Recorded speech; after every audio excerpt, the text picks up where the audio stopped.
Welcome. You're listening to the Good Girls Don't podcast with Ashley Ray and Verity Mansfield. This is the podcast where we smash those rules that we've been taught to follow both as men and women and burn the damn rule book. We're tackling the big issues and the issues nobody wants to talk about, and we'll be fiercely feminist about it. This podcast is about inspiration, education, compassion, and being the change that you need to see in this world. This podcast is for the trailblazers, the freedom fighters, and the soul igniters, and all the women just like you who are ready to break the good girl rules and be heard. We acknowledge the traditional custodians of Australia and its First Nations people on which this podcast is produced and consumed. We pay our respects to their elders, past, present, and emerging. Get ready for the revolution.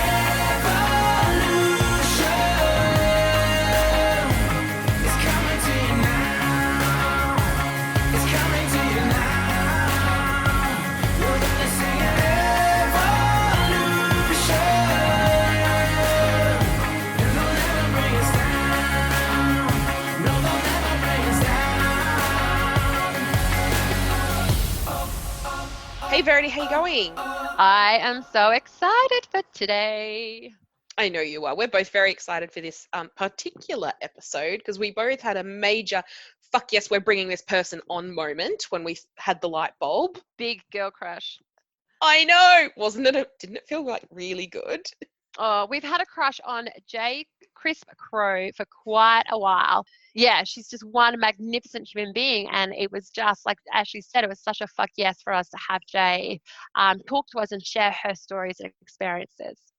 Exactly. And the reason it was such a big fuck yes for both of us is because we both had these really great moments where we first met Jay and got to know her. So I met her earlier this year, 2019, at the Artful Business Conference. And we just had this incredible, very quick bond because we both have disability issues.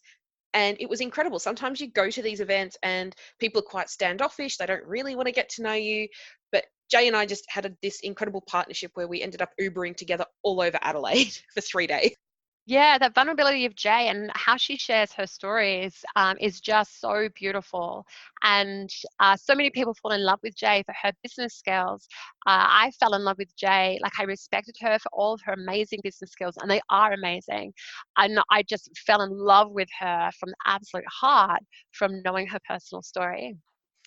Abso-flipping-lutely. So let me tell you a little bit about the Jay Crisp Crow.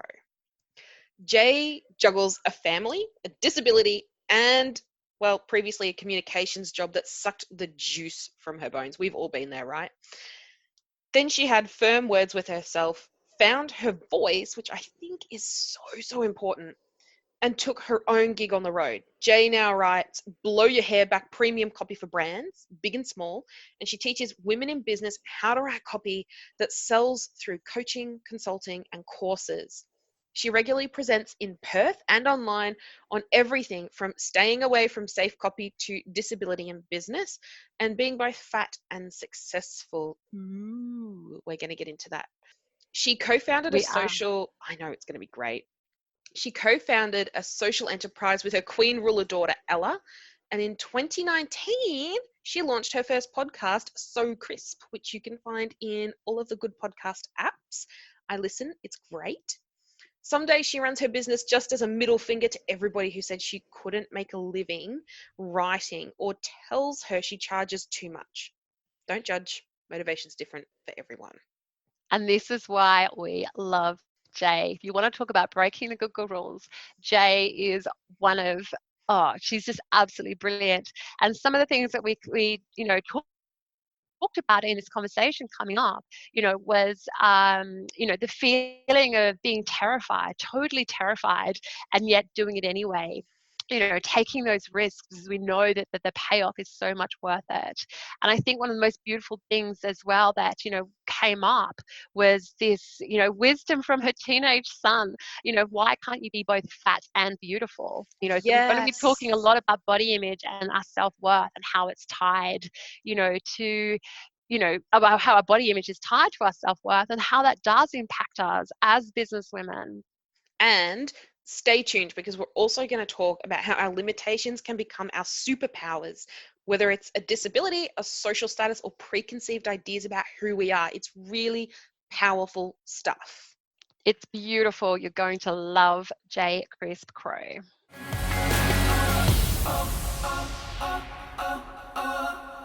Hey, Ashley. Hello, Verity. Guess what? What? We have someone really awesome with us today. We actually have someone with us who we actually both have a massive girl crush on. Enormously. Enormously, tremendously, fiercely, and we absolutely fucking love this woman. Now, we have J. Crisp Crow, and for those, like most people, especially on the online business world, they know who J is, and she is so well respected and revered for her skills with copywriting and in business. Like she's like anywhere you go, people just talk and talk and talk so highly about J.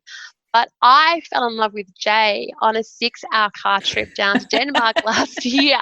We were locked in a small space. We were locked in a really small car, not really small car, but a small space for a good 6 hours. Mm-hmm. And I'd heard so much about Jay from a business perspective and already had so much admiration and respect and curiosity about wanting to spend time with this, fierce woman. But I didn't know Jay on a personal side. And I think for me, one of the reasons I've been so desperate to get Jay on is because we want to expose this side. This is insanely beautiful. There's no words to describe Jay. Maybe she'll find the words for us because that's her thing. But this is just a woman who, in my idea, needs a big body because she has the biggest fucking heart I've ever witnessed, and her story is about coming over, or overcoming illnesses, and she did this amazing work, being a foster mom to these children as a single mother of two, who didn't have a massive income at the time. Her vulnerability was sharing her past pains, dealing with like a body issue, and the shame around her own body was just jaw-droppingly beautiful and moving. And anytime I think of Jay, I just want to bow at her feet. Oh my goodness. Well, okay, that's probably. Can we write that all down, and I'll just make everybody introduce me in that way forever. Also, there is a lot of me to go around, so I'm more than happy to share. We need a lot of Jay to go around. I don't want to share you. Yeah. But I think, but I think this is one of the most beautiful things. We have so many internationally recognized fierce women doing amazing things and being these inspirational women and role models in the world at an international level. But we need these homegrown women, these women in our own backyard, who don't have the multi-million-dollar mansions, who don't have personal trainers, who don't have makeup artists and publicity agents running around scoring bookings for them. These homegrown heroines. And as far as I'm concerned, Jay just takes the cake. Oh, God, I love you. Right, that's it. We're getting married. Oh, yay! Well, thank you. I really do appreciate that. And it's really funny to hear when somebody else speaks about the conversations that you've had with them, because when you're locked in a car for 6 hours there and 6 hours back, and you're just like, a couple other people fell asleep in the car, Ella was reading a book, and, you and I were like, chat. You just talk, just sharing, and you asked really great questions, and we talked a lot about your journey too. And then when you hear back the ideas and what other people got from conversations with you, like it's so fascinating to me, because I just think I'm just a yak and berry and I just blab. And I think part of for me, owning a business has been, like, I did a lot of therapy, especially when I got sick, and personal growth stuff. And it's not until I started my own business where I was required to be so visible and so kind of out in the world that I did the biggest amount of personal growth that maybe I hadn't planned to do. But I kind of thing. Like, your mirror is a mirror. Your business is a mirror of our own self-worth, really. Yeah. And so when we have issues in our business, it's like, instead of looking at the business and what's going wrong in the business, that's when we need to look inside ourselves and going, hey, what's not going right on the inside of us? Like, where are Yeah. we blocking ourselves? Yeah. And you made this really beautiful post a while ago about having these self-imposed limitations and having to make that decision to break your own glass ceiling. Oh, totally. Because one of the reasons that I wanted to start a business was because I had just hit the wall. Like, I hadn't finished my degree when not that it would have helped, because my degree was in musical theatre and literature, so it wasn't going to help me in the industry that I was in, because I was working in private school private school communications, but I was also part of the administrative team. And basically, I'd hit the ceiling because I didn't have a teaching degree, and the next step up was going to be applying for jobs like deputy principal or administrator, and I couldn't get there. And so when I kind of, I think when you get ill, you scrabble a bit. Yeah. You're like, there's a desperation behind every job that you get. There's always huge decision makings, which is massive emotional labor about who do you tell and how much do you tell, and are you legally required to tell people anything, or should you, because it's going to make your life easier. There's all of this stuff that goes on, and I had so all of the jobs that I'd ever had, I was so grateful for. And then a weird thing happened where I got to the top of where I could possibly be, and I went, this is not enough. And that's not even part of my makeup. Like, if you guys haven't met my mother, she's so delightfully, divinely complex. But I really got this fear-based decision-making skill from my mother. And part of that is because when I got sick, I was still a baby. I was only 16. And so her advocating for me and her teaching me about the world was all based in, is Jay going to be okay? Is she going to make it? Is she going to step out in front of a bus, which was an option at one point? Or is she going to, she's got skills and talent, and is she ever going to make anything of herself, or is she going to be unhappy and sick for the rest of her life? So there's all this fear stuff. And it was really odd for me to get to a point where I sat in my little office, because I had my own office, which was very nice, and in my little office one day I went, this is not enough. And like, who am I to say that this is not enough when I've spent my entire life just so grateful for any scrap of normal life that I can possibly have? And but that was really like the first moment where I decided that I was going to be so supremely uncomfortable running my own business and putting myself out there and charging what I was worth, that if I was going to be uncomfortable, I was going to make that absolutely 100% worth it every single time.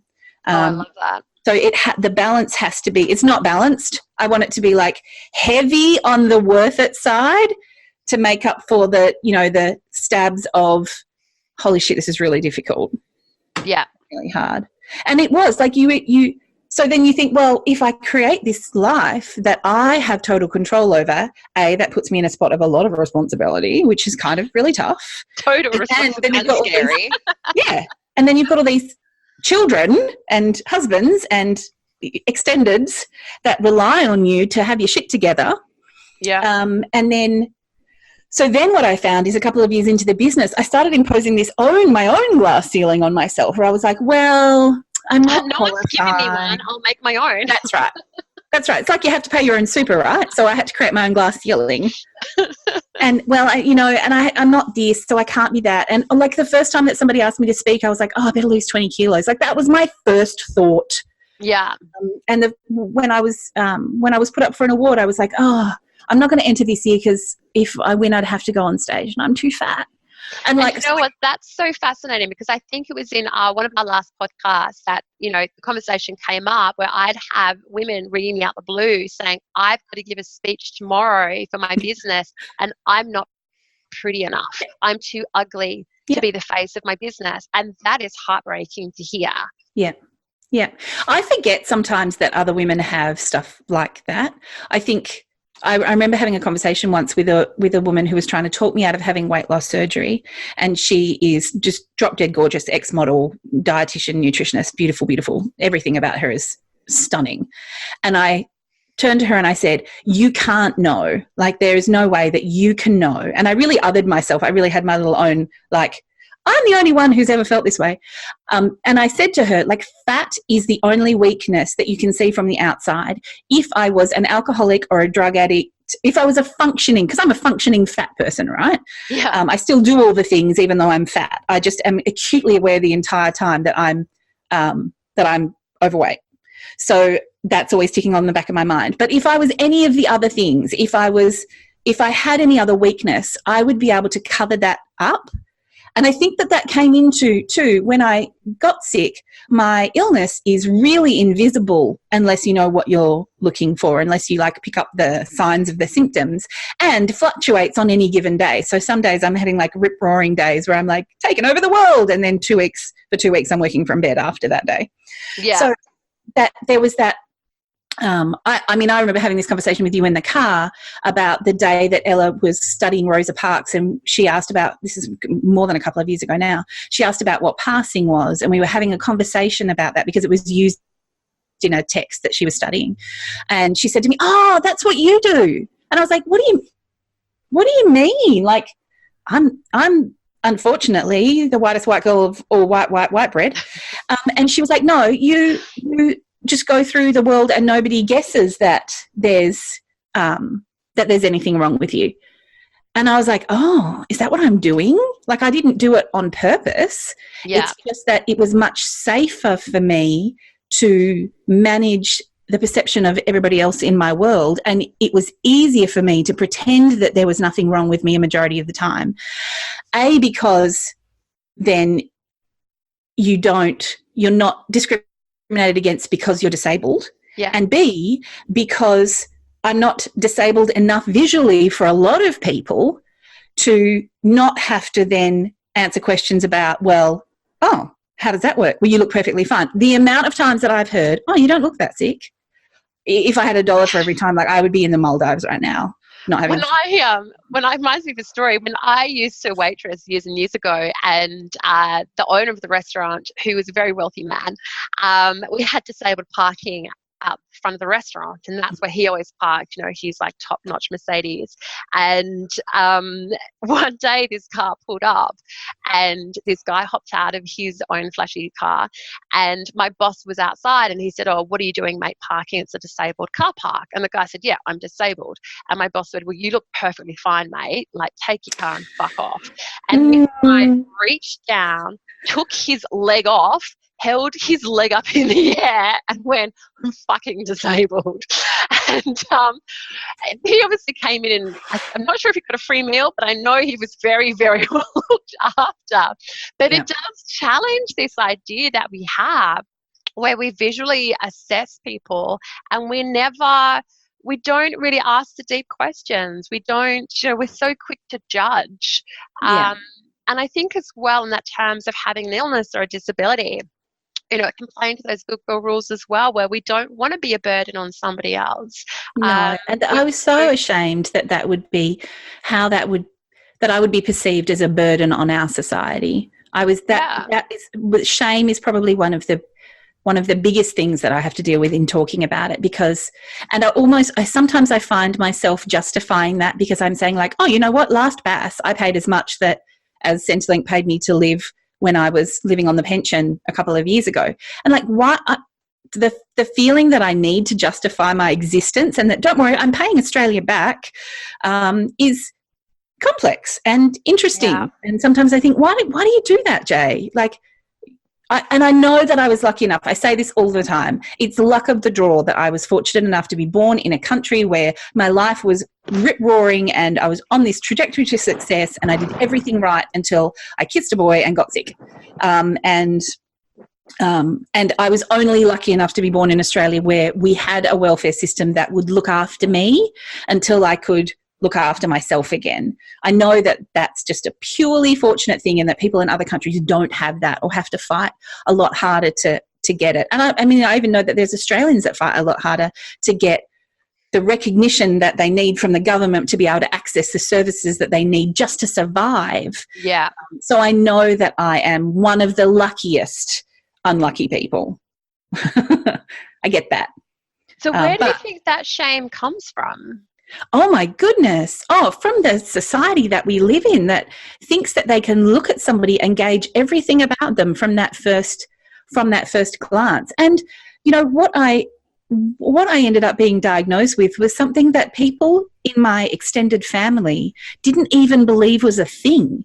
So from the get-go, there was 2 years of having to prove myself to when I was incapable of even walking to the shower, when I was crawling along the floor to sit at the bottom of the shower, when I still can't lift my arms up to wash my own hair, but there was this constant need to prove that I wasn't making it up.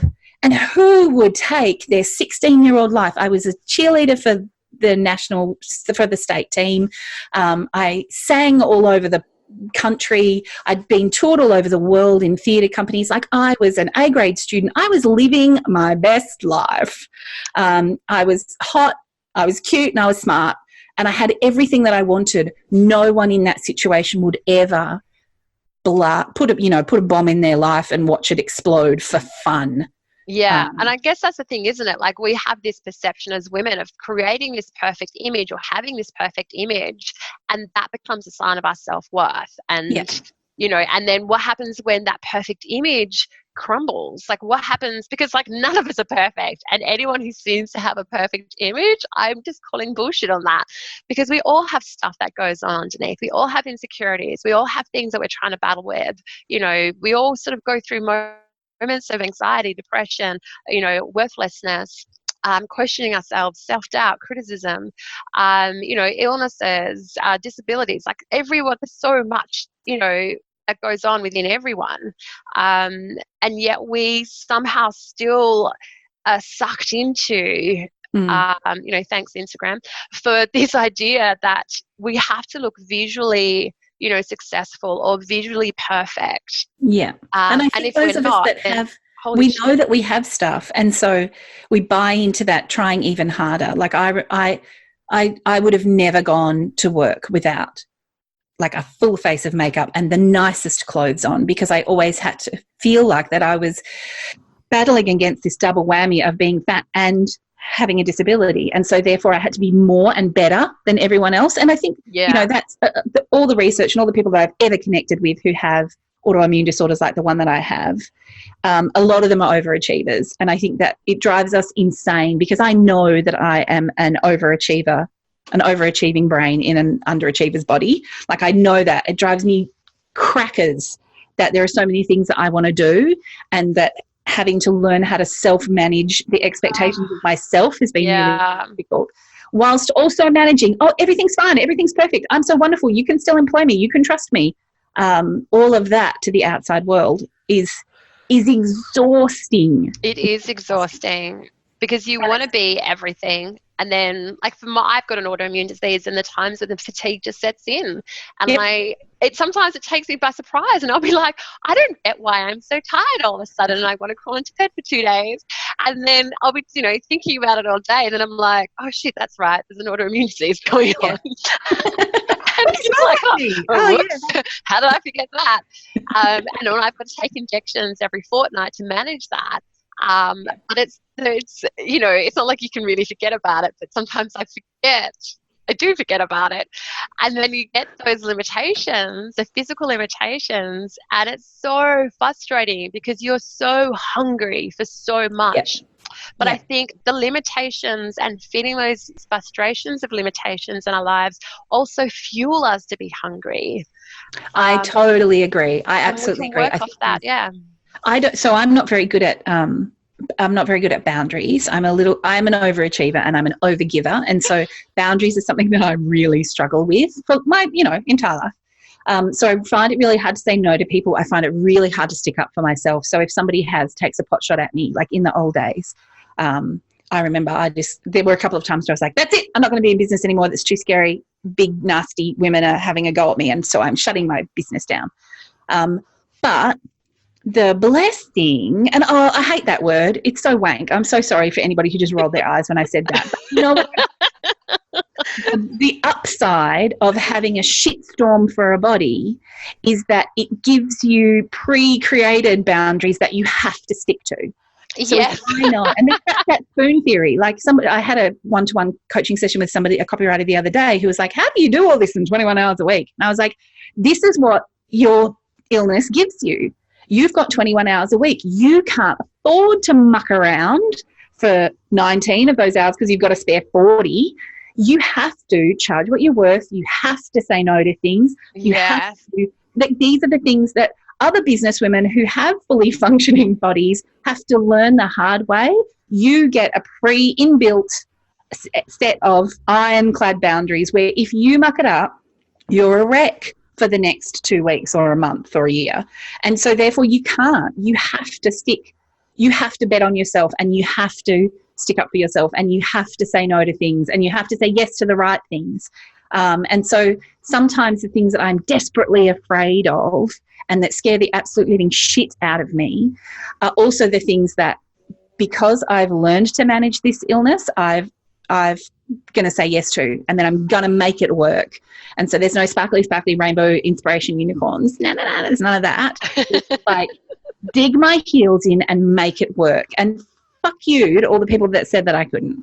And that's one thing I love about you, Jay, is, I remember that we've had this, conversation probably a few times where, you have said this whole kind of creating your business was a fuck you to people who said that you could not make a living from writing. Yeah. And you have done it, and you do it beautifully, and you do it, like you said, in 21 hours a week at the same time as raising these incredible children. And if anyone has not met Ella, like, holy fucking shit, like, she is the most, I think she was 16 last year when I met her. Yeah, she was 15. She just turned 16 last week. Yeah. Oh, so she was 15 when I met her, and she just blew my mind. And, I think I fell in love with her on the way down to Denmark and you on the way back. It was a 2-in-1 deal. And, that girl is fierce. And I just had this, wow. Like, you've created this amazing business on your own terms. You're parenting on your own terms. You're, taking charge of your own health on your own terms. And it's just so beautiful. And then having heard all your backstory about, you really do break these good girl rules. You're not here to exist on other people's times. You've got these boundaries that you have to adhere to. You're so fierce on putting your kids first. It's so inspirational. It is so fierce, and it shows. Like, when you see your business, and how it's run and how beautiful that is and powerful that is for women, and you hear women ranting about it, you hear people like ranting about, Ella and all these amazing, crazy stuff that she does, especially with the how dare she. It's just like, oh my God, like, people need to know more about Jay. We need Jay. We need to make like lots of little cupcakes out of Jay, and then everyone can take their own little own happiness Jay home. Yeah. Oh, that's nice. I'm not sure about me being in a cupcake, but, that's an concept. I'm sure we could try a pill. No, I would absolutely agree, because You would eat a J cupcake? Yeah. Yes. I was saying to Verity before we hit record, I was like, can I just come to Perth and cuddle her a little bit? Like, would that be weird? Don't worry, I will be at Perth in 2 years' time, and I will cuddle you. Not creepy at all.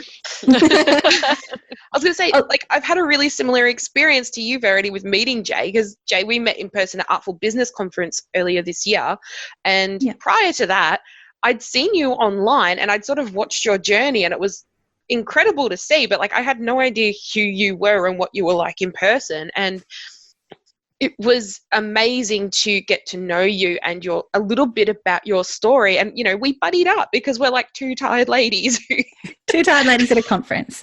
Two tired ladies at a conference. Yeah, we Ubered everywhere together because we're like, we can't do this. Like, Adelaide's a small town, and we're like, no, we're not doing it. It's only a kilometre, and Ash and I were like, we're fucking getting an Uber.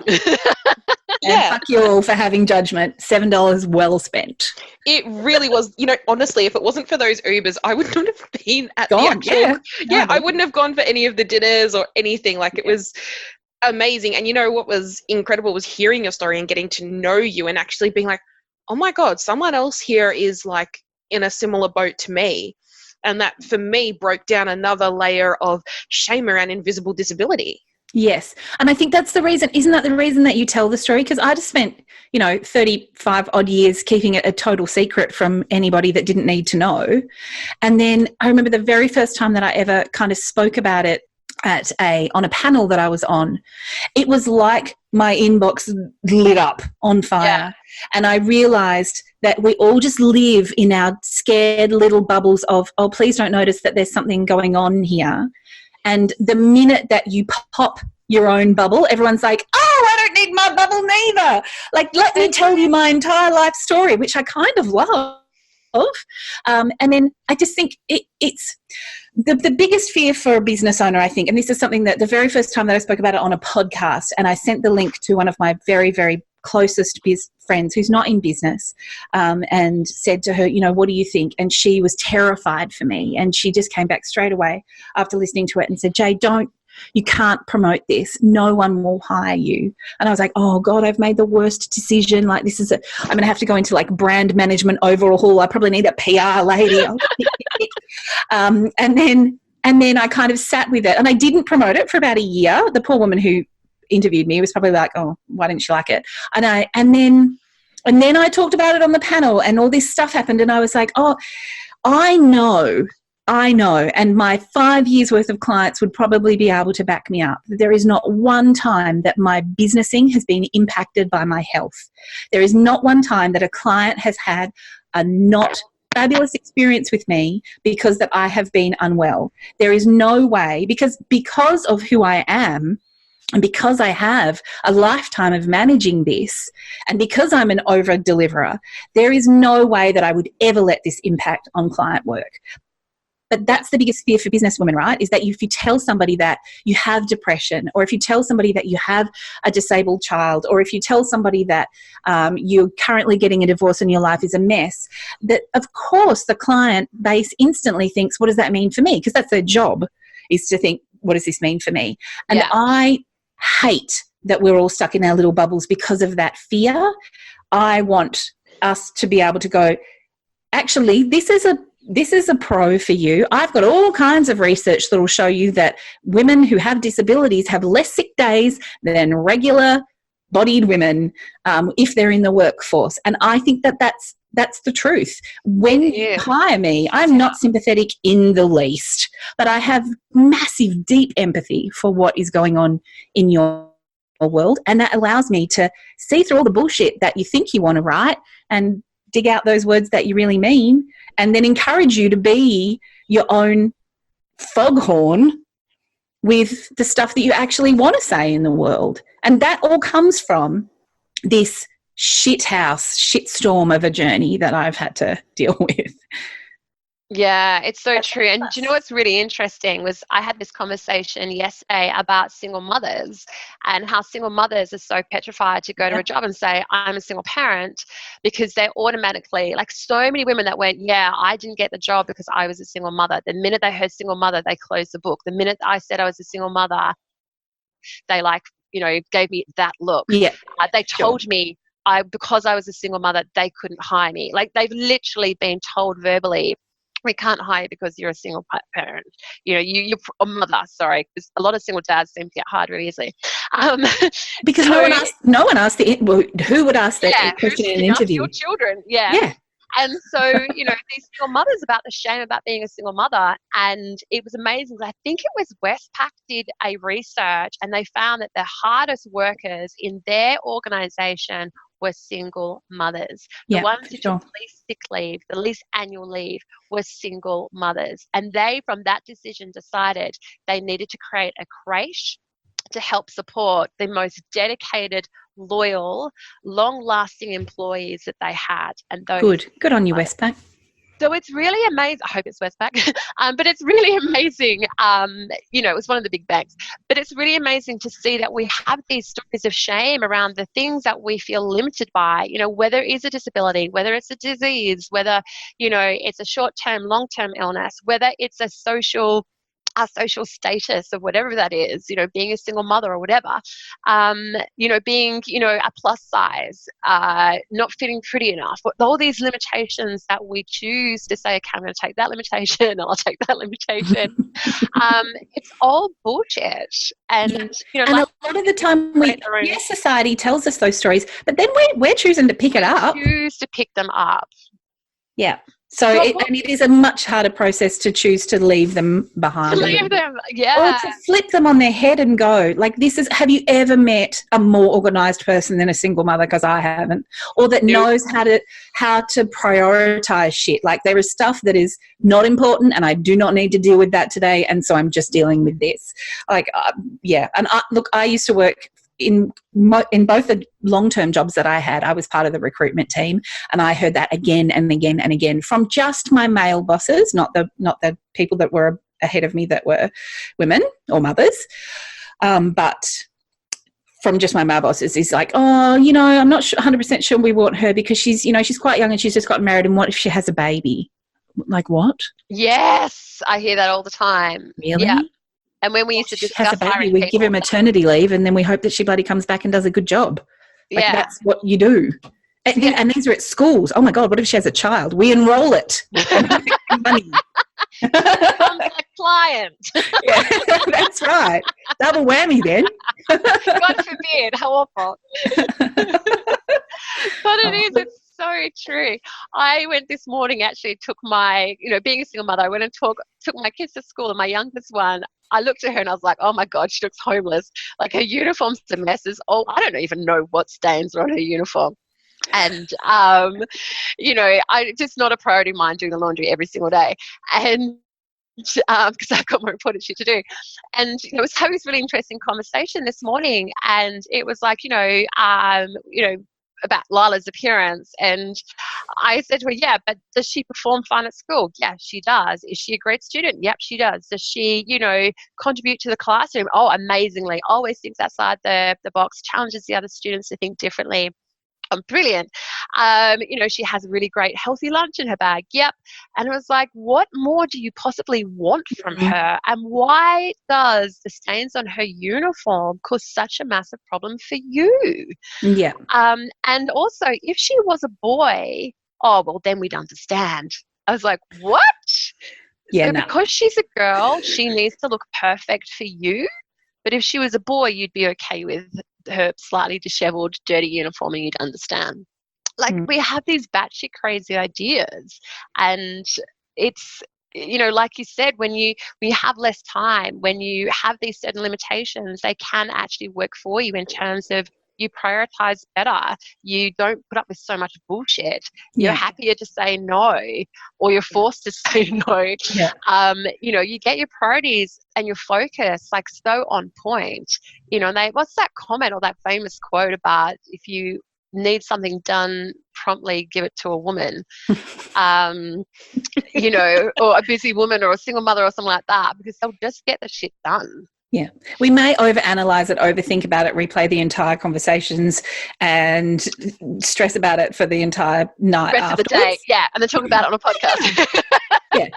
Download all that information to 5 different friends, make sure that the comments that are coming back are all about the same. Yeah, we can do that. That's all right. But we got the shit done. But we get the shit done. And I think, you know, it's our job to call people on that kind of crap. There was an issue at my little boy's school a couple of years ago where he came home and disclosed something that didn't directly impact him, but that I was like, whoa, I need to tell somebody this. And when I did that, and I got a phone call back from the teacher, she said, oh, do you know what? I just find it really hard to believe because she's such a good girl. And I was like, whoa, this is the exact problem. Yeah. This is the problem. And the little girl had, when her mum had said, has this happened? She said yes and started crying. And then the teacher was like, no, can't have possibly have happened because she's such a good little girl. Good girl. Oh, my goodness. This is exactly why we need to blow the shit of the good girl up, because that cannot be the label that girl wears through her schooling that doesn't protect her. Yeah. It's bullshit. It is bullshit. And it's also bullshit, like playing the good girl rules and having those limitations forced upon us. Like, are we going to be safe? We've got to look after the good girl. She's not strong enough. We must defend her, at all costs. And it's even like you were saying with, your mother saying, is Jay going to be okay? It almost kind of has a rhyming quality where it could be like a hashtag, is Jay going to be okay? But, I remember my mum saying to me when I was younger, I wanted to go into social work. And she said, if you do that, the world will destroy you. Aww. And she said, just get a safe office job. And I remember, like, for years just aiming for the safe office job because I believed what I heard, the world was going to destroy me. I was such a good girl. Yeah, and our mothers love us. That's why they tell us those big ass lies. They just love us, and you will find yourself doing this too. Is you open your mouth and your mother comes out. Oh God, yes. It's with that with Ella all the time. And Ella's a little bit different. Like my eldest child, Jackson, is really like me. So all of the things that I know that I did wrong growing up, where I didn't believe in myself and I let people walk all over me and all that kind of stuff. He's so similar to me. He's really super sensitive. He really cares a lot about other people. And Ella is, as you described her, she's a force. She has a core of steel. So for her, almost like I have to worry less about her because she's so who she is already. Oh, goodness, yeah. But you think, oh, I'm never going to parent my children like that. And then suddenly they do something, go into this fear mode. And I hear myself saying things to Ella and almost like sometimes Ella will come out and say, and she's a 16-year-old girl, so of course she's going to say it, regardless of how educated and how strong she is. She still will come out and say, oh, my God, my ass looks fat in this. And I literally, I don't even know what the right thing is to say. So I'm just closing my lips because if I say, no, your body is strong, like I sound like a self-help book. Yeah. And then my other reaction is never like to buy into that, oh, yes, you are fat, because I grew up dancing. And so one of the reasons I got so sick when I first got sick is that I was dancing and I had a little touch of bulimia and I didn't eat properly. And we were weighed every single week before we were allowed to cheerlead in case we put on a pound, and then our sub would come in for us and that would be our punishment. And so my mother, like, this was my life. My entire life revolved around this. So of course my mother, who also grew up dancing and also grew up struggling with her weight, helped me, and I'm doing the quote marks with my fingers even though you can't see them, helped me by like restricting my diet and making sure that I only ate fish and white rice and watermelon. And so when I got sick, my body had no nutrients to make me better. Yeah. And so the constant messaging when I weighed myself every single morning before school, and my mum wrote it down in a little book, was that I was too fat all the time. I was too fat. And so every single time Ella even says the word, I'm like, shit, say the right thing, because I don't want her to buy into skinny is better. Yeah. And I also want her to be the healthy, sporty kid that she is. But she comes from me. There's going to be, she's going to have some curve. There's no getting away from curve in our family. Curve is good. I actually came across this book the other day, Tess Holliday. Oh, I love called her. The Not So Subtle Art of Being a Fat Girl. Yeah, and loving the skin you're in. And it's such a great book. And I've been loving reading it and just that embracing. And what's really funny is this, it's not just fat people that have or feel, shame around having fat. There's skinny people. Like I've spent, years in the fashion industry at an international level working with models, and I still heard it that, girls with perfect bodies, skinny girls, all but obsessed about their fat. Yeah. And like everyone has fat. You can't survive without fat. It does so much damage to your brain to not have fat. Your brain needs to be literally coated in layers of fat, for the synapses to work and communicate properly, and for your nervous system to send messages, throughout the whole entire body. And yet it doesn't matter how small or big you are. We're in a society that is obsessed with the fear of fat. Yeah, absolutely. And then I look at, I don't know if you've ever seen my little speech that I did I did a little talk at a Stories from the Heart event, the What If one. You need to tell us all about this. Oh my God. Well, I just think, I don't know if I'm doing a very good job, because Ella's my only daughter. I've got 2 other sons. And so I'm always so super careful about how I talk about my body in front of her and how we talk about her body.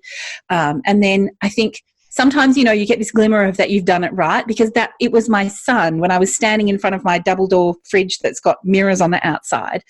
And I said, oh my God, I'm so fat. And my husband, who's just adorable and cute, but hasn't had a lifetime of training in the correct words like my children have. He came behind me and he kissed me on the back of the neck and he said, babe, you're not fat, you're beautiful. And I was like, right, I know that I'm fat because I literally have eyes, and I know you have eyes and they work, and so therefore lying to me about not being fat because everybody can see I am, then you could also be lying about me being beautiful. We have this huge Barbie. Oh, wow, yeah. And my son was walking past, and he was about 15 at the time, and he is like, I don't know, he got all the skinny gene out of the whole family, and he's kind of like broad shoulders and 6-pack all the time, even when he's not playing sport, and he kind of like lopes past in that lopey, tall, skinny 6-pack way. He's got no shirt on, and he said to me, oh, Mum, like in this, I'm so tired of this argument. And he says to me, oh, look, why can't you be both, like fat and beautiful? And I was like, yes. See? I raised that one proper. Oh my God, that is brilliant. Yeah, but that's his entire understanding, is that of course you can be both. Why can't you be both? Fat girls are beautiful. And do you know what I hear all the time as well? Why can't I be fat and happy? Yeah. Like from skinny girls, if I could be fat and happy, as if you can't, like where the fuck did this rule come from that told us that we couldn't? And some of the happiest people I know are the fat people. Yeah. Like, they're so happy. Like, I know so many of them. They're so joyous to be around and who aren't buying into the bullshit. And they're happy because they're do what we there's a fucking certain want. woman that I know, she does what the fuck she wants. She does not buy into any of the guilt or shame around herself. She lives life on her own terms. She's so over judgment, and she's so much busier putting her energy into building herself up and everyone up around her and loving the shit out of everyone than she is putting all that energy into tearing herself apart. Yeah. And I think there's like for so many years, I reckon till I got to back when I started the business, a couple of years into the business, I kept thinking, I'm going to get on top of this. Like, I'm a determined woman, and I've kicked this shit to the curb 1,000 times. Like, I must have lost and gained 1,000 kilos from the time that I started dieting at 11, when I first wanted to get onto the cheerleading squad. I've lost so much weight, and I've put on so much weight. And I kept thinking, at some point, there's going to be something in my brain that kicks in, the penny's going to drop, and I'm going to be able to beat this like it's a disease. Yeah. Or an enemy. And so I kept thinking, I'm going to come good. Like, I know how to do it. I'm a smart woman. I'm going to be able to figure this out at some point, and I'm going to take this big issue into my own hands, and I'm going to fix it, because I don't have any other issues. I'm not addicted to anything else, and I don't. Besides the chronic illness, I don't have all the other indicators for being an unhealthy fat person. So this is my biggest issue, and I'm going to be able to do it. And then because I made that decision, I kept putting off happiness until later. Like, that would happen later. Like, when I finally kicked this one thing that keeps holding me back, that's when I could be happy, and that's when I could be successful, and that's when I could live my life, and that's when I could, to be choosy about the men that I decided that I was going to be with. And that's when I could do all of the things that I had been waiting for. And then I started the business, and I got to about 36, 37, and I was like, I might actually run out of time if I keep putting this off, being all that Jay could possibly be. I could be telling myself this story for another 20 years and run out of the time that I have to do this. Like, I have to do this now. And so I'm going to be more uncomfortable when I get up on stage. Oh, well, whoops. I'm going to do it anyway. Yeah, and it's so important. That's another thing I hear quite often as well, is when I lose the 5 kilos, I will. And it's like, well, why don't you just do it now?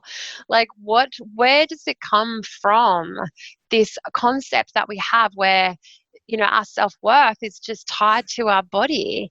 Yeah. And if it doesn't look a certain way, then we don't deserve anything. Yeah. So it's Sure. so we need to crush it. It's ridiculous. Let's do that. I Okay, we'll just absolutely crush love. it. Game I plan done. love it. We're taking over the world. You said something really that hit me in all of the feels on your podcast, on your episode with Bex Bedford. You said a couple of things and I cried, and I'm going to say that now publicly. I bawled my eyes out. Oh, sorry. In all the right ways, Jay. It's okay. But you know what got me is you said a couple of things. And number one was like, there's a certain stigma around being a fat person and being a fat woman in particular where, that we're fetishized, if that's a word. Yeah. And I hadn't, you know what? I know that has been there in the back of my head, but I hadn't ever put words to it. And then you said, I'm like, yes, I feel that. Yeah. Oh. Yeah. Oh So my God. fetishized was really something that I that I brought up with Bex because that's how she describes it. So she calls it being of an extended size, and then she's part of the reason that she became kind of like Facebook famous was because she did this great video because she went online when she started dating to find out what it was like for fat women to date, and there was a whole lot of videos from men who had fetishes for fat women, and there wasn't a lot of voices that were talking about the experience from her perspective. And she was like, well, I'm going to be a voice. Wow. After, hermiting herself away in a house for 8 years. Now I'm going to be, Insta famous. So I just think she's a fucking phenomenon. Yes. But so fetishized was something that she uses the word. But I used to say, like I used to joke about it to men. And I would say, you know what, I'm a niche market. Get in now, and when it all comes good, you'll be happy you got in at the bottom floor. I'm almost used to like sell myself in the dating world because I had 6 years in between husbands where I dated like all of Perth. But then, when I look back at that, I remember my mum made a joke to me once because a couple of years after I got married, I was like, we had a baby and, I was, like talking to my mum and she was like, did you have more sex as a single person as you have as a married person? I was like, yes. Yes. How does that work? I thought I'd marry it and it'd be on tap. But I had a really successful, lovely, incredible 6 years in between husbands and a really lovely 20s where I never, ever, ever had a boyfriend that was like, oh, you're too fat, you need to lose weight. Never. So all the stories that I continued to tell myself, even though the proof was telling me otherwise, there were obviously men that didn't date me because I was too big for them and they didn't like it. But, I never heard about it. The proof was that I wasn't a niche market and that I was attractive to a large amount of people, and that I carried around this total untruth for years, even though I knew that it wasn't true if I thought about it logically. It's just some bullshit I decided I was going to tell myself until I stopped. Yeah, it's Wow. amazing, isn't it? And it's so true. I think women are the ones that carry the shame so much around the body image because, guys, like even in my own dating experience, my mom used to say to me, if you just, sucked your stomach in and tucked your bottom in, you'd have such a beautiful figure. And those were her words. I've, rehearsed that quote in my head my whole life. Wow. I've never dated a guy. And, if Jay slept with half of Perth, I probably slept with the other half. I said dated. We should totally I love that you just assumed that I put out for all of them. Well, I do. You guys just need to swap notes. Well, there's probably an overlap. Before we hit record, we need to do a podcast on slut shaming. But it was so funny that, the women around me are the ones who are so concerned about body image and being skinny and having flat stomachs and, taunt bodies. And none of the men ever had an issue. Like, they loved my body. I loved my body. And it was just really fascinating, that so much of this bullshit is just in our own heads. Yeah. It's not a reality. Yeah, it isn't a reality. But then, you know what, I've been part of business things. I'm a part of quite a younger business group. Like there's a younger crowd. There are women that are my age, but it's kind of pitched at a younger crowd. And like I've been to business things where I think that I'm over this stuff. And then like I look at the 175 photos that are taken of the evening and there's not one of me in there. Yeah. And I'm one of 2 fat women in the room and neither of us have made the cut. And so you think that you're over it and then stuff like that happens and you just realize that there's still those little tiny microaggressions that happen because you don't make the photographer's photos look pretty, that still sting, but that's totally your decision whether to take that on board and say something about it or decide that you are just going to clock it and then invest in the people that invest in you and decide that then maybe not as important as you thought they were, or to let it totally consume your flipping life and eat away at your confidence to go. So sorry, that's, oh my goodness. When I send Ella a message saying, I'm about to do a podcast, so don't message me about your political persuasions and have a rant. And she's just texting me back and gone, are you done yet? She must have something to say. So sorry, you can edit that bit out. No, we love Ella. We love it. Her favourite teacher can't be her favourite teacher anymore because apparently she voted for ScoMo. So now I was going to say, if Ella's got something to say, I'm always like, oh, what's Ella got to say? Because it's always like she's this incredible, fierce warrior. She's also a 16-year-old girl and she leaves wet towels on the floor and she's on Instagram in the middle of the night when she shouldn't be, and all of the oh my God, the eye rolling that we have had, oh my goodness, that's a new thing. Yay for that. But she's wonderful and she's interesting and she's really a fascinating creature to try and parent. But I love it. Times I'm sure that you find that she's parenting you and you're like, damn it. Yeah, she says things sometimes and I'm like, hang on, what? No, sorry, back up. I'm sure I told you that. Don't fling that back at me. I taught you how to do that. She's awesome. Anyway. So Jay, what do you think, like in terms of reflecting back, like what are some of the biggest aha, moments you've had when you realize that you were the one that created these glass ceilings? Oh, so I think that when you are put under a little bit of pressure, that sometimes you can decide to crumble or turn to diamond. I think that it just kind of hits you once in a while. I don't know if there's like a particular point where I was like, I've decided that I've created this problem and that it's up to me to fix it. But a big thing for me was around money. I think part of that was because I was so grateful to ever just have any old job, that I was just grateful to be in the workforce in Australia, let alone, I never thought about I never asked for a raise ever. Ever in my 14 years in private school communications. I never went and said, can I have more money because I deserve it, even though I'm flipping running the show where you're off playing golf. Yeah, and I think that is what you just said there, Jay. Like I know there's a big pay discrepancy, gender-wise, and yes, men can and do get paid for doing the same job, with the same expertise and skills and what, a female counterpart would. But there's also some responsibility there for women where we are not bred to have the confidence to ask for more. Yeah, because we should just be appreciative for what we've got, really. Yeah, and we should rock the boat and we shouldn't do this and we shouldn't do that, and just appreciate what you've got and don't take risks, and all of that plays in those good girl rules as well. Totally. Yeah. So money was a big thing for me. I remember when I finally got to the point where I was like, okay, so I've quit my job and I've built this business, and what I'm taking home as a wage is less than what I was earning as a glorified administrator before. What am I? Have I completely upended my life to not come out better on top at the end? How can I fix that? And a lot of those stories that I was telling myself was around, I don't have the right qualifications. I don't have 25 years in advertising before I started my copywriting business. I'm not, this person or this person or this person that's been loud and proud on the internet for all of these years. Yeah. I don't deserve this because I haven't ticked all the boxes up to this point.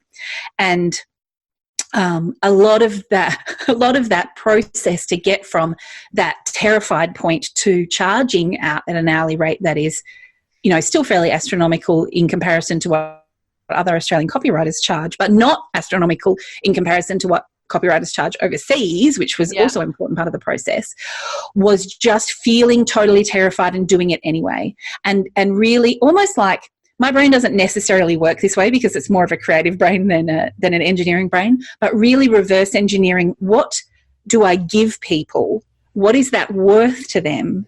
Take away me out of the equation and all of my fear-based bullshit. Yeah. What could someone else sell me for?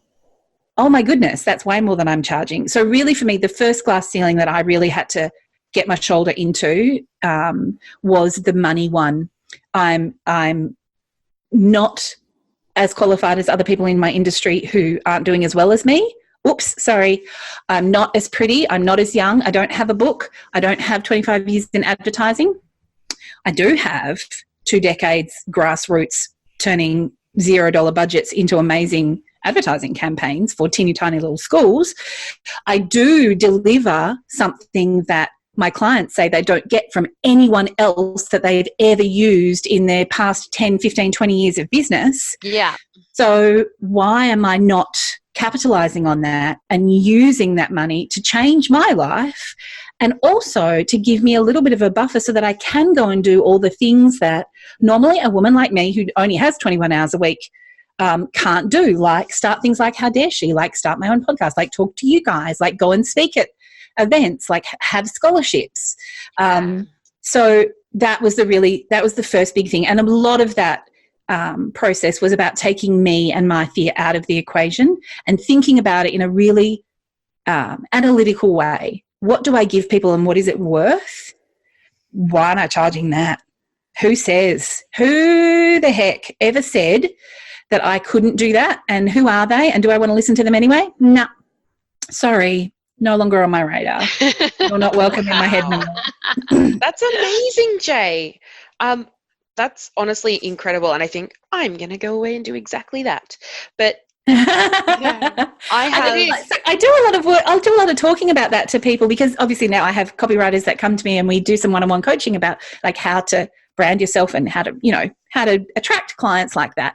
I think the other thing you have to know that you do is you have to deliver on that, because that false confidence and that kind of like bullshiness, that will only carry you through to the first client. And when you don't deliver on the first client so that they are grateful that they've given you every single cent, and you deliver them stuff that is blow their hair back, almost to the point where they're like, oh, I would have paid twice for that. Would have paid twice as much. That's what you want. So you have to make sure that what you deliver is astra-flipponomical. But that's part of my personality anyway, so that was always going to happen. I was just going to charge for it. I was just going to charge them less money. You've given us so much in this interview, and I've got a question to ask before we sort of wrap it up. Okay. And you've kind of already answered it, but I'm curious to hear if you have more to add. If you could give our fellow rule breakers and rebels any top tips on what success is, or how to get it, or like any of that kind of stuff around success, what would that be? I think my biggest advice about success is that you cannot find it on the internet. You cannot find what your version of success is going to be from talking to pretty much anyone else. It has to be sit quietly with yourself, dig around in your own soul, figure out what you actually want, not what you think that you should give your family, not what you think you should be doing. Scrap every single thought that comes to you. Think, is that something that I really, really want? Because so many of us are conditioned to stop thinking about what we really want because it's selfish and we're not entitled to it because of all of these reasons that we think society thinks about us. And when they come, if they don't belong to you, put them to one side and think, what do I really want to do with my day? How do I really want to be living in the world? Do I want to leave a legacy? And what is that legacy going to be? Because everyone leaves a legacy, even if you don't mean to. Am I bigger than this? Have I scared myself into being small and fucking sensible? Fuck sensible. Come up with a game plan that's going to work for you, that means that you can have close to all the things that you ever wanted. and that is going to be 100% yours. And you know what? Everybody else can get fucked. I love it. I'm That's so like on my board whole with business. this. Thanks, Jay. Can we get badges? It just says everyone else can get fucked. We're getting badges, t-shirts, and hats, and mugs. Well, I think we can definitely say that Jay is going to be okay. I'm gonna be okay. Flipping-lutely. Yeah, I'll be all right. Look, if we're going hashtags, I prefer yay for Jay. If we're going to go Jay run for Jay, yeah. Yay for Jay. Sometimes I have to just be my own cheerleader. Like, come on, Jay, you can do it. You can get out of bed today. Yay for Jay. You did it. You had a shower. Top stuff. Do you know what? That is some of the best stuff ever. Like, honestly. It's so good when you can do that for yourself. And you're like, yeah, I got out of bed. I put clothes on today. Yeah. Watch out, world. Look at my mascara. Far out. I can take over the world. Hashtag accomplished. Done. I had to do that 2 days ago. I love this. Oh, it's brilliant. Thank you so much, Jay, for jumping on and chatting with us today. Now, before you leave, we just do want to let people know that Jay has an amazing podcast as well called So Crisp Podcast. Jay, where can they get a hold of you? So you can find the So Crisp podcast on my website, which is crispcopy.com.au, and you can read all about the Jay Show at crispcrow.com.au, which is more like the personal brand website. And you can get me in your ears on iTunes, which is pretty cool. And this is probably this is the first time I've told anyone this besides my podcast manager. But Ella and I are starting a new podcast called How Dare She in the next couple of months. Beautiful. So that's going to be hooray! Yeah, you'll have to let us. We need actually a conversation with Ella too. Okay. The whole how dare she thing. I'll get people to talk to your people. To our people, yeah. And also as well, just talking about aha moments from before, I had one of my biggest, and people who do deliver the goods, because Jay is, one of those people who walks her talk. And I had one of my biggest aha moments working with Jay in her fabulous Crisp Copy class.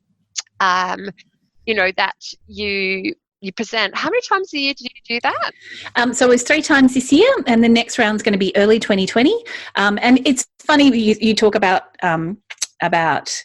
what people think that they are kind of choosing and then what they're actually getting. And I always I would never say it in the promotion of the Crisp Copy class, but really my underlying desire and deep passionate love, and I just use that word because that's how important it is people come into the Crisp Copy class because I promise them that I'm going to teach them how to structure sales pages and write persuasive sales copy and write emails and have an about page that they can be proud of. And all of those things are true. But really, what I really love is that moment like you had where women go, that's what I want to say. That's what I want to write about. I'm not going to be afraid to do that anymore. I am leaving a legacy, and every single word of it is going to be exactly what I meant. And that's the purpose of the Crisp Copy class. But, I also teach you how to structure a sales page. It's going to sell some stuff. But there's that. You do, and you do it so beautifully. And I think this is the thing that Ashley and I were saying before as well, is you just always have the most beautiful way with words, just naturally. And when you talk, you just want to listen. And your wit and your humor, you just make your course so joyous to be in. I could just spend a whole day scrolling through your socials and reading what you've written because I find it really funny. Oh, thanks. Oh, you guys might get super fan. You do need hats. I love you both. I hope you're not this nice to all your podcast guests. No, not at all. Just you. Just me. Excellent. No, but I think this is the thing about our podcast is we want to interview the women we're absolutely in love with. And, we're not just trying to find women to fill in time or just to, we need another interview. Who can we find? It really, we're very intentional about who we bring on.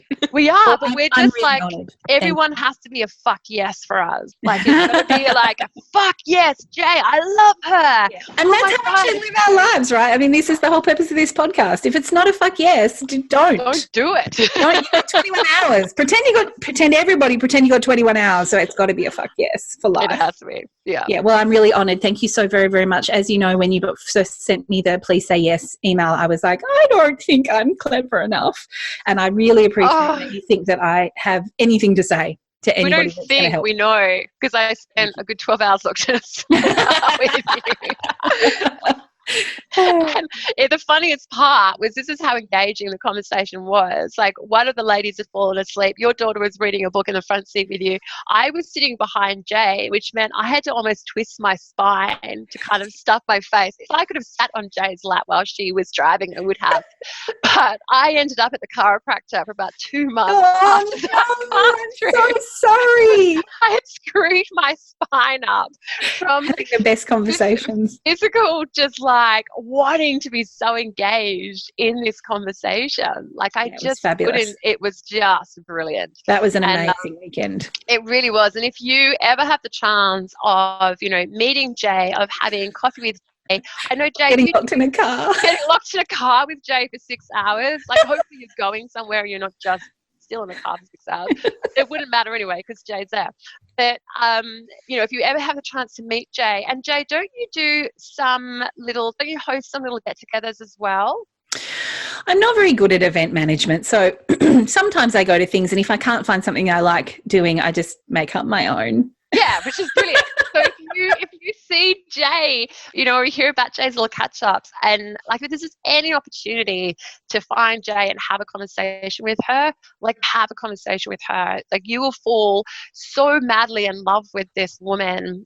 She's got the biggest heart, just so much joy that radiates out of her, and it's magnetic, it's charismatic, it's contagious. Oh God, no pressure. People at networking events are going to be like, he was a little more introverted than I expected. Look, find me in the toilet. That's definitely where I will be. I will always be in the loo. Jay, so. Come chat. But yeah, just an absolutely beautiful human being, and we're just honoured to not just have you on the podcast, but to know you and to be able to engage in conversations. And well, I feel the same about you guys, so thank you very, very much. Thank you, Jay. Thank you. Love, love, loves.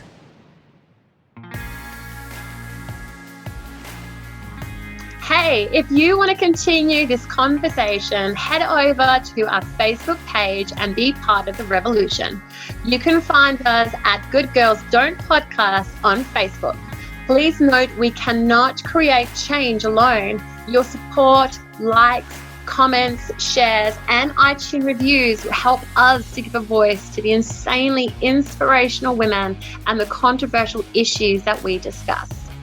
If you'd like to be a part of our podcast, or if you have an issue that you have a burning desire for us to bring into the light, please contact us. With fierceness, Ashley and Verity. Get ready for the revolution.